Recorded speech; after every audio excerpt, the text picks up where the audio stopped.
it's very important where you come, where is your geography, who is your family, and who you are at the end. Because architecture seems like a global act, but it's not. It's still depending, it's still hanging on geography.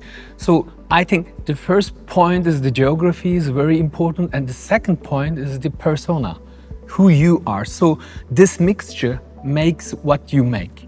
I was always be fascinated from textures as my childhood.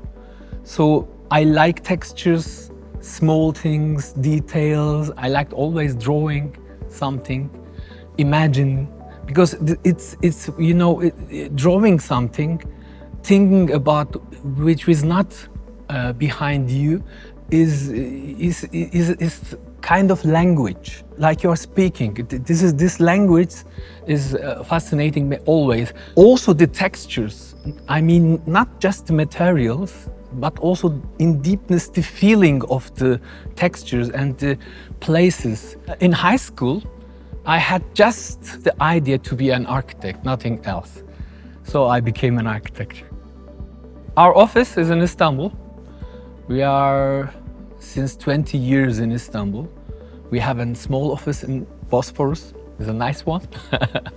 And we are working with a small group of architects. It's not a big company. And our focus is more territorial. I mean, if we have a project, we go inside the territory, we go to the site, we have very strong relation with the client, we have very strong relation with the site, with the trees, with the stones. So it's not an office job, I think. You are not sitting in the office. Of course, at the end of the day, you are doing in your home everything. You have the papers, you have the models, but I love to be in the site. I want to touch the textures. I want to collect the colors.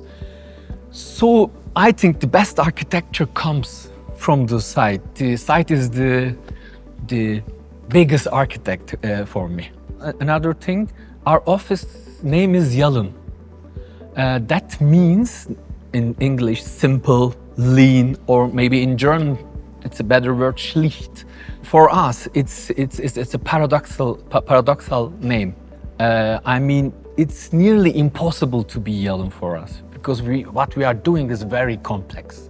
We try to be simple, but at the end product, what we are doing as an architecture is never simple.